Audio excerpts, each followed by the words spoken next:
Assalamualaikum warahmatullahi wabarakatuh.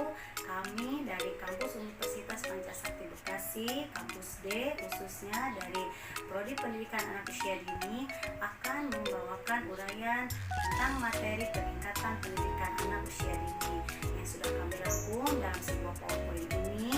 Pembuatan PowerPoint ini sengaja kami susun untuk guna memenuhi tugas UPS di semester 7.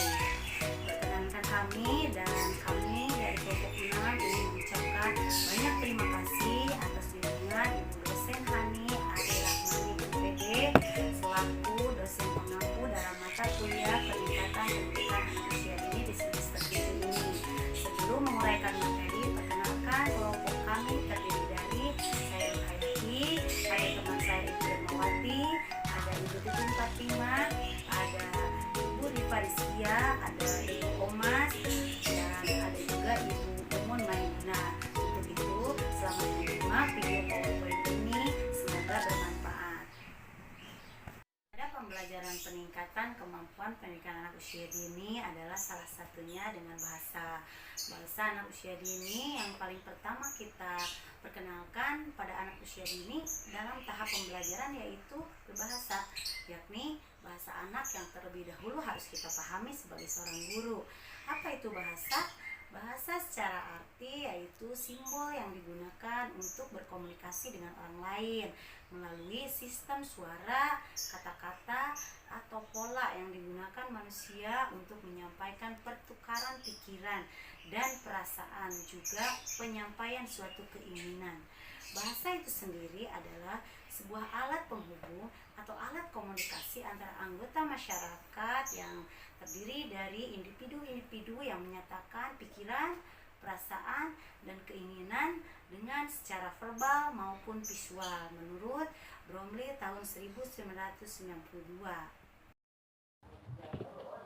Fungsi bahasa untuk anak usia dini. Menurut Gardner, fungsi bahasa mengembangkan perasaan, imajinasi, dan pikiran. Menurut Depdiknas tahun 2000, alat untuk berkomunikasi dengan lingkungan, alat untuk mengembangkan kemampuan intelektual anak, alat untuk mengembangkan ekspresi anak, dan alat untuk menyatakan perasaan dan buah pikiran kepada orang lain. Dan karakteristik perkembangan dan pembelajaran anak usia kelompok bermain dan TPA, yakni faktor yang mempengaruhi perkembangan anak ada dari orang tua atau gen, dan faktor lingkungan seperti asupan gizi yang diterima.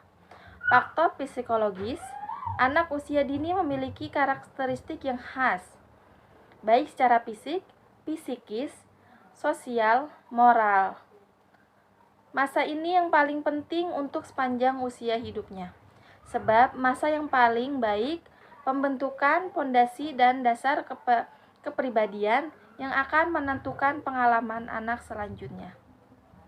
Bentuk program dan pendidikan anak usia dini meliputi pendidikan keluarga, pembinaan keluarga, taman pengasuhan, kelompok bermain, dan taman kanak-kanak.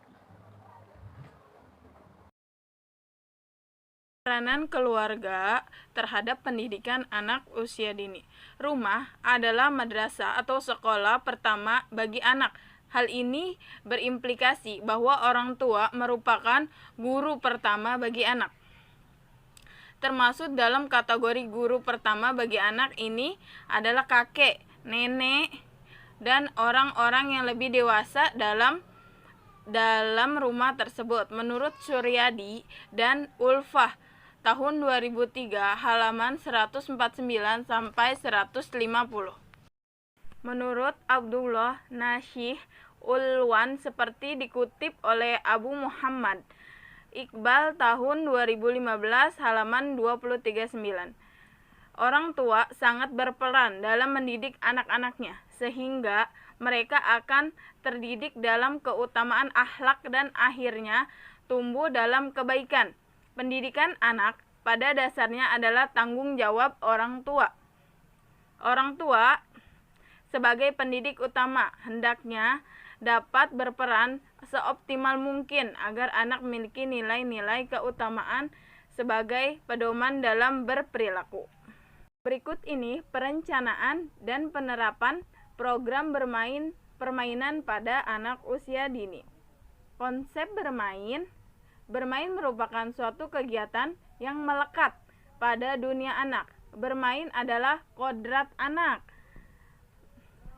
Menurut Solehuddin tahun 1996 menyatakan bahwa pada intinya bermain dapat dipandang sebagai suatu kegiatan yang bersifat volunteer, spontan, terfokus pada proses, memberi ganjaran secara intrinsik, menyenangkan dan fleksibel.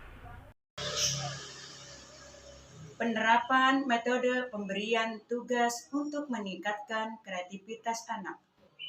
Meningkatkan kreativitas anak usia dini melalui metode pemberian tugas.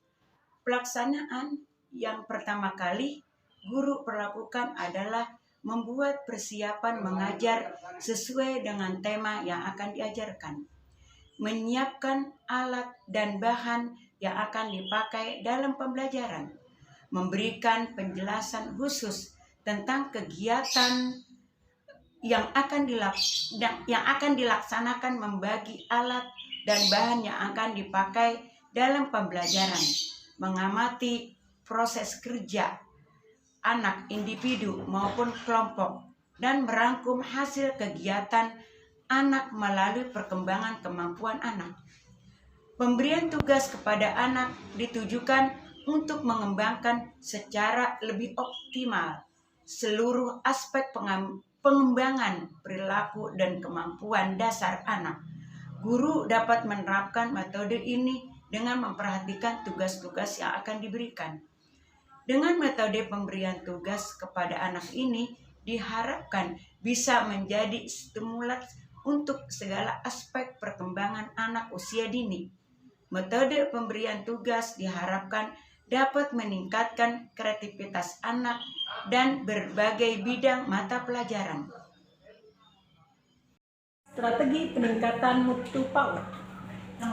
Yang pertama, berpusat pada anak. Yang kedua, menitik beratkan pada konsep play-based learning, yaitu bermain. Yang ketiga, mengintegrasikan program pendidikan keluarga. Yang keempat, mengembangkan kompetensi pendidik dan tenaga kependidikan secara sistematis dan berkelanjutan. Yang kelima, menggandeng sebanyak mungkin mitra untuk terlibat dalam program PAUD. Yang keenam, mengembangkan program PAUD hingga ke berbagai daerah. Yang ketujuh, melakukan pemutakhiran sistem data PAUD yang terpadu, transparan, dan akuntabel. Yang kedelapan, melakukan penyesuaian anggaran PAUD. Guru yang memiliki posisi yang sangat penting dan strategi dalam pengembangan potensi yang dimiliki peserta didik dalam peningkatan mutu serta kuantitas pendidikan PAUD. Pada diri gurulah kejayaan dan keselamatan masa depan bangsa dengan penanaman nilai-nilai dasar yang luhur sebagai cita-cita pendidikan nasional dengan membentuk kepribadian sejahtera lahir dan batin yang ditempuh melalui pendidikan karakter, agama, dan pendidikan umum. Oleh karena itu, seorang guru harus mampu mendidik di berbagai hal agar dapat menjadi seorang pendidik yang profesional. Pentingnya teknologi bagi PAUD. Untuk pemanfaatan TIK di PAUD, kerangka literasi digital yang perlu dibangun mencakup aspek pada anak, guru, dan orang tua. Contohnya sebagai berikut. Literasi digital anak usia dini menunjukkan kemampuan dan keterampilan anak dalam menggunakan dan memanfaatkan media digital dan alat komunikasi yang menggunakan jaringan untuk bermain sambil belajar dalam melakukan aktivitasnya sehari-hari. Literasi guru PAUD menunjukkan kemampuan dan keterampilan guru dalam menggunakan dan memanfaatkan media digital dan alat komunikasi yang menggunakan jaringan dalam kegiatan pembelajaran ataupun dalam berinteraksi dengan orang tua.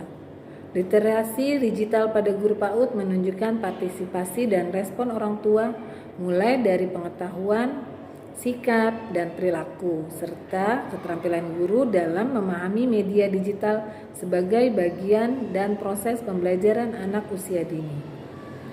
Literasi digital orang tua juga menunjukkan literasi digital keluarga yang melibatkan orang tua dalam memanfaatkan teknologi digital.